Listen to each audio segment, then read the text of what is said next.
સૌરાષ્ટ્રની રસધાર ઝવેરચંદ મેઘાણી. વાર્તા ઘોડાની પરીક્ષા. ઘણું કરીને તો 80 વર્ષ પહેલાંની આ વાત છે. જસદણ તાલુકામાં લાખાવડ નામે એક ગામ છે. તેમાં એક જગ્યાધારી બાવો રહેતો હતો.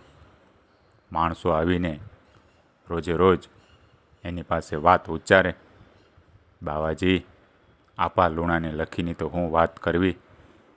લખીને બનાવીને ભગવાને હાથ જ ધોઈ નાખ્યા છે. હવે તો લખી આખા કાઠિયાવાડના ઘોડાને લજવે છે. ચાડીલો બાવો કોઠી ગામના લુણા ખાચરની લખી નામની ઘોડીના આવા વખાણ હવે તો સાંખી શકતો ન હતો. એણે એક જાતવંત વછેરી લીધી, મીંડ્યો એની ચાકરી કરવા. દૂધભર રાખી, પછી કૌવત આપનારા ભાત ભાતના ખોરાક ખવડાવ્યા.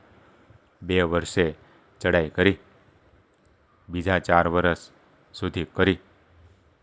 6 વર્ષની થઈ એટલે એને માથે હેમના મોવડ અને કિનખાબના 4 જામા સજીને બાવોજી કોઠી ગામે ગયા. જઈને કહ્યું, આપા લુણા, આજ આપણે બેઉ ઘોડીઓ ભેળવવી છે. આપો લુણો હસીને બોલ્યા, અરે બાવાજી, મારા બાપ ભણે તાળી પંખણીને માળી ગઢલી લખી કી પોંગે. હું તો ગરીબ કાઠી કહેવાવ, માળી ઠેકડી રહેવા દે બાવા. ના આપા, નહીં ચાલે. રોજ રોજ બધા આવીને મારું માથું પકવે છે કે આપા લુણાની લખી, આપાની લખી. એને કોઈ આંબે નહીં, માટે આજ તો તમારી લખીનું પારખું લીધે જ છૂટકો છે. આપા, 6 વર્ષની મારી મહેનત હું પાણીમાં નહીં જવા દઉં. હાલો, થાવ સાબદા. 6 વર્ષ થયા દાખલો કરી રહ્યા છો બાવા?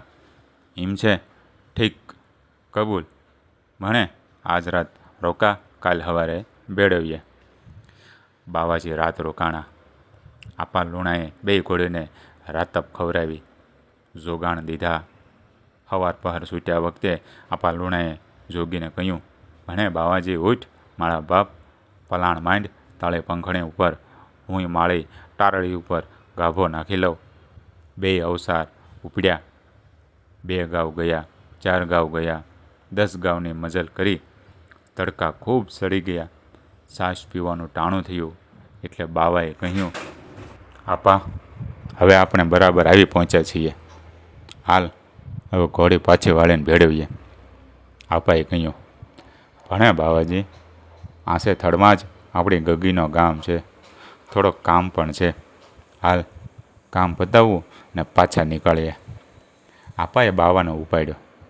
આ ગામ, પહેલું ગામ, એમ કરતાં કરતાં બરાબર મધ્યાહનનો અગ્નિ આકાશમાંથી જે ઘડીએ ઝરવા લાગ્યો એ ઘડીએ 2 ઘોડી લીમડીના પાદરમાં આવીને ઊભી રહી. 25-30 ગાઉનો પંથ કાપીને પરસેવે નીતરતી ઘોડીઓ હાંફી રહી હતી. આપો લૂણો ઠાવકો મોઢું રાખીને બોલ્યા, ભણે બાવાજી, આપણે તો માર્ગ ભૂલ્યા. મોહ તો કાંઈ દશ જ ન હુજી. ભારે કરી. આ તો ભણે લીમડી, લ્યો હાલો પાછા. ના આપા, એમ તો ઘોડી ફાટી જ પડે ને. હવે તો પોરો ખાઈએ. આપાએ પોતાની ડાબલીઓમાંથી 1 રૂપિયો કાઢીને બાવાને આપ્યો અને કહ્યું, બાવાજી, ભણે આપણે સારું હુકડી અને ઘોડિયું સારું રચકો લઈ આય. લીમડીને પાદર ઝાડની સાયણીમાં 4 જણાએ તડકા ગાળ્યા. ધરાઈને ખાધું પીધું, રોંઢા ટાણા થયા એટલે આપાએ કહ્યું, ભણે બાવાજી, હવે ઉઠ, તાળી પંખણીને શબ્દી કરું લે. હુંય માળી ટારડીનો તંગ તાણું લઉં. હાલ, હવે ઘર દીમની ઘોડિયું વહેતી મૂકીએ એટલે કોઠીના પાદરમાં પારખું થઈ રહેશે. 2 જણા અવસર થયા. આપો કહે, ભણે બાવાજી, લીમડીની બજાર બહુ વખાણમાં છે. હાલ, ગામ હોહારવા થઈને જોતા જઈ. બરાબર ચોકમાં કાપડની એક મોટી દુકાન અને દુકાનમાં એક છોકરો બેઠો છે. ગળામાં 2000નું ઘરેણું ઝૂલી રહ્યું છે. કપાળમાં મોટો ચાંદલો છે અને મેળા પીલા ડાઘવાળા લુગડા પહેરેલા છે. આપા લુણાએ બરાબર એ દુકાનના થડમાં ઘોડી ઊભી રાખી અને છોકરાને પૂછ્યું, શેઠ પછાડી છે કે? શેઠ એવો ઇલકા મળવાથી મોઢું ભારે ખમ કરી છોકરાએ પછીડીઓ કાઢી. આપાએ ઘોડી પર બેઠા બેઠા પસડી પસંદ કરી અને એની કિંમત ₹2 ફગાવીને આપાએ કહ્યું, આ લે, કાગળમાં વીંટને પછડી લાય. પછડી કાગળમાં વીંટી એ છોકરો પોતાની દુકાનમાં ઉંગરા પર ઊભો થયો અને આપાની સામે જેવો એણે હાથ લંબાવ્યો એવો જ આપાએ એનું કાંડું ઝાલી એને ઘોડી ઉપર ખેંચી દીધો, પોતાના ખોળામાં બેહાડી દીધો. લખીના પડખામાં એક એડી મારી અને હાથ કર્યો, ભણે બાવાજી, હાલ હકેરા તાળી પંખણીને, હવે ઘોડા ભેળવાનો મજો આવશે. અરે બાપા, ભૂંડી કરી કહીને બાવાએ પણ પોતાની ઘોડી આપી. ખોળામાં બેઠેલો છોકરો ચીસો પાડવા લાગ્યો. ઊભી બજારે તમામ વાણિયા હાટ ઉપર ઊભા થઈ ગયા અને હેઠા ઉતર્યા. બૂમો પાડવા લાગ્યા, એ જાય, ચોર જાય, વરાજાને ઉપાડી જાય, કાઠી જાય. ગામના નગર શેઠનો દીકરો મોડબંધો વરરાજો અને વળી અંગ ઉપર ₹2000 ઘરાણું એ લૂંટાય એ વખતે કંઈ ગામનો રાજા છાનો માનો બેઠો રે કદી. કડિંગ ધીન કોઠા ઉપર મરફો થયો અને પલકવારમાં તો 500 ઘોડે હવારા લૂંટારાની 2 ઘોડાઓની પાછળ ચડી નીકળ્યા. પાછળ જેમ વાદળ ચડ્યું હોય ને એમ વહાર ચાલી આવે છે, પણ 2 ભાઈબંધની રાંગમાં એવી તો કહેલી ઘોડીઓ છે કે દરબારી ઘોડા પહોંચી શકે એમ નથી. હરણાની માફક ફાળ ભરતી ઘડીક વળી પારેવાની જેમ તરવર પગલાં પાડતી એ ઘોડીઓ 500 ઘોડાની વચ્ચે એટલું ને એટલું અંતર રાખતી આવે છે. આપો પાછળ નજર રાખતા આવે છે. વરરાજો તો ધાકમાં હેપતાને ચૂપચાપ બેઠો છે. એમ કરતાં આપાએ જોઈ લીધું કે 500 ઘોડામાંથી 5-10 ધીરે ધીરે ડૂબકા આવે છે અને મોયલા ઘોડા થોડું અંતર ભાંગતા જાય છે. એમ કરતાં સાંજ પડી. કોઠી ગામના ઝાડવા દેખાણા. સાંજનું ટાણું થવા આવ્યું. આપાએ પાછળ જોયું તો 500 અસવારમાંથી માત્ર 50 ઘોડા પવનને વેગે પંદ કાપતા આવે છે. બાવાની ઘોડી પણ હજુ નથી ડૂબી. આપાને વિચાર થયો, આ તો ફોગટનો આંટો થયો. ઘોડીનું પારખું તો પડ્યું નહીં અને આ તો ગામના ઝાડવા દેખાણા. એક તો આ લંગોટો ડાયરામાં બેહીને બળાઈ હાંકશે અને વળી આ વીણાઈને બાકી રહેલ 50 ઘોડા હવે મને છોડશે નહીં. ગામમાં ગરીશ કે તરત આવીને મને ચોર ઠેરાવશે, મારી લાજ જશે. હવે કરવું હું? એ સુરત ધણી હમી મત દેજે. આપણને કંઈ વિચાર આવ્યો. એને ચોકડું ડોચ્યું, લખી તારવી. ગામ એક પડખે રહી ગયું. બાવળની કાંઠમાં ઘોડી વહેતી થઈ. બાવોજી પણ આપણને પગલે હાંકતા ગયા. 50 અસવારો પણ પાછળ સાંપતા આવ્યા. એ ઝાડની અંદર ઘોડા જાણે સંતા કુકડીની રમત રમવા લાગ્યા. દિવસ જળવજળ જઈ રહ્યો હતો. જંગલમાં ઘોડાની ઘમસાણ બોલતી હતી. ડાબલાના પડઘા ગાજતા હતા. એકાએક વીજળીનો આંચકો લાગ્યો હોય એમ આપાની ઘોડી થંભી ગઈ. આપાએ જોયું તો સામે એક વોંકળો ચાલ્યો જાય છે અને પાછળ ચાલ્યા આવે છે 50 શત્રુ. હવે આપો લૂણો ક્યાંથી છટકે? ઘોડી ટપી જાય એટલો હાંકડો એનો પટ નહોતો. આપા લૂણાએ વોકળાની ઊંચી ભેખડ ઉપરથી ઘોડીને વેકરામ ઝીકી. વાંચ બાવાજીએ પણ પોતાની ઘોડીને ઝીકી. સામે કાંઠે નીકળવા માટે આપાએ પોતાની લખીના પડખામાં એડીનો ઘા પકડ્યો, પણ ભેખડને ટોચે ભટકાઈને લખી પાછી પડી. આપાએ લખીને જરા પાછી ફરીવાર દાબી. બચ્ચા સોંતરી વાંદરીની જેમ સલંગ મારીને જાય ને એમ લાખી 2 જણાને ઉપાડીને સામે કાંઠે નીકળી ગઈ. પણ બાવાજીની ઘોડીને ગજું નહોતું. બીજી વાર ને ત્રીજી વાર ને એની ઘોડી ભટકાઈને પાછી પડી. એટલે પછી ગભરાઈને બાવાએ બૂમ પાડી, આપા મને રાત રાખો. ત્યાં તો 50 ઘોડા ભેખડ ઉપરથી વેકરામાં ખાબક્યા. બાવો કહે, એ આપા બોલ્યા, કાં ભણે બાવાજી, ઘોડી ભીડવી લીધી? લાય તાળો હાથ લંબાય. બાવાએ હાથ લંબાવ્યો. આપાએ ખેંચીને એક હાથે બાવાને ઊંચી તોળી લીધો, પોતાની બેલાડે બેહાડ્યો અને પછી લખીને મારી મૂકી. થોડી વારમાં લખી અલોપ થઈ ગઈ. એના ડાબલાના પડઘા સંભળાતા હતા. 50 ઘોડા વોકળામાં ઊભા હામહામાં જોઈ રહ્યા, કારણ કે સામે કાંઠે ઠેકવાની તાકાત નહોતી રહી. પછવાડે પણ ઊંચી ભેખડ આવી ગઈ. વોકળો વિંધીને વેકરો ખૂંદતા ઘોડે સવાર ઘણી વારે બહાર નીકળ્યા.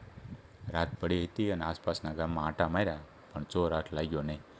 લોકોએ આખી વાત સાંભળીને કહ્યું, કોઠી ગામના આપા લૂણા વિના આ પંથકમાં બીજા કોઈનું ગજું નથી કે આવી હિંમત કરી શકે.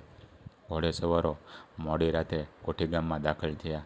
આપા લૂણાની ડેલીએ જઈને પૂછ્યું, અહીં લૂણો ખાચર રહેશે ને? હા ભણે, માળો જ નામ લૂણો. હાલ્યા આવો બા.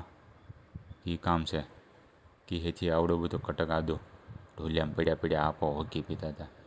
જાણે એક ગામને પણ મુસાફરી કરી નથી એવી લહેરમાં પડ્યા હતા. આપા, અમે લીમડીના સ્વાર છીએ, અમારા નગર શેઠના વરરાજાને તમે બાન પકડી લાવ્યા છો, તે સોંપી દો.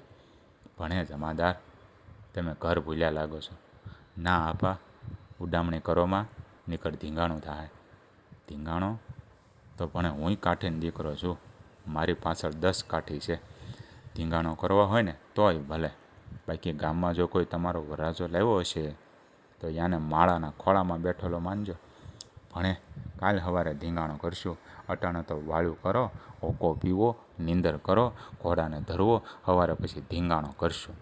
એમાં શું બા, લીમડીની ફોજ હારે આફળીએ એ તો જાજી વાત કહેવાય ને. ઘોડે સવારોની નાળમાં જીવ આવ્યો. નીચે ઉતર્યો. 50 ઘોડાને આપાએ પાલી પાલી બાજરાનું જોગાણું મુકાવ્યું, પણ 40 ગાઉના પંથ કાપીને લોથપોથ થઈ જનાર ઘોડાએ બાજરો સૂંઘ્યોય નહીં. સામે આપા લુણાની લખી ઊભી ઊભી બાજરો બટકાવતી હતી. ઘોડે સવારો પણ દંગ થઈ ગયા કે લીમડી જઈને આવનારી આ ઘોડી સી રીતે બાજરો કકડાવતી હશે. ઘોડે સવારોને સરભરા કરવામાં આપાએ મણા ન રાખી. સવાર પડ્યું એટલે જે વાણિયાને ઘેર આપાએ વરાજો હંતાડ્યો હતો એને ત્યાંથી બોલાવીને કહ્યું, લ્યો બાપ, સંભાળી લ્યો, આ તમારો વરરાજો, અને લ્યો આ વરરાજાની પહેરામણી. એમ કહીને રૂપિયા 200ની ઢગલી કરી. વરરાજાના અંગ ઉપરથી હોનાની એક રતી પણ ઓછી નહોતી થઈ. વરરાજો પણ ખુશ હાલતમાં હતો. ઘોડે સવારે આપાને પૂછ્યું, આપા, ત્યારે છોકરાને લાવ્યું કોણ અને શા માટે લાવ્યા? ભણે બા, આ બાઉજી વેન લઈને બેઠો હતો કે હાલ ઘોડા ભેળવવા, હાલ ઘોડા ભેળવવા, પણ મળી લખી એકલી એકલી કોને એનો પાણી દેખાડે? લખીનો પાણી જોનાર માણસ તો જોવે ને. હવે જો તુમ હી ભલીએ કા હાલો બા, માળી લખીની રમત જોવો તો તમે 500 જણા કી બહાર નીકળત. માળે તો તમુને બહાર કાઢવા હોતા, બાકી આ છોકરાના અંગને હોનાની કટકી કોમેટ બરાબર. હું જાણતો સો કે એ મોનવણો વરરાજો કહેવાય. એના પાલવડા સૂંથું તો સૂરજ ધણી માળો કાળો કામો શકે નહીં. આપવાની કરામત ઉપર ધન્યવાદ વરસાવનારા ઘોડે સવારો ઘોડા છોડી લીંબડી જવા માટે ચાલ્યા ગયા. પણ ઘોડા ખીલેલી એક ડગલું દેતા નથી. એના પગ તળવાઈ ગયેલા, અતિશય થાક લાગેલો આપો હસવા લાગ્યા. ઘોડે સવારો હાથ જોડીને બોલ્યા, આપા, બીજું તો કાંઈ નહીં, પણ આ વરરાજાના માવતરના ખોળિયામાં અત્યારે પ્રાણ નહીં હોય, લીમડીના રોકડ થતી હશે, ત્યાં ફક્ત ખબર પહોંચી જાય તો બસ. આપાએ પોતાના દીકરાને તૈયાર કર્યો. એ જ લખી ફરીવાર 30 ગાઉની મજલ ખેંચીને આપા લોણાના દીકરાને લીંબડી ઉપાડી લઈ ગઈ. ત્યાં જઈને ખબર દીધા, તમારો વરરાજો સહી સલામત છે, આવતીકાલે આવી પહોંચશે. બીજે દિવસે વરરાજા હેમખેમ પહોંચી ગયા. પછી આપો લૂણો બાવાજીને વારે વારે કહેતા હતા, ભણે બાવા, હાલને ઘોડિયું ભેળવીએ.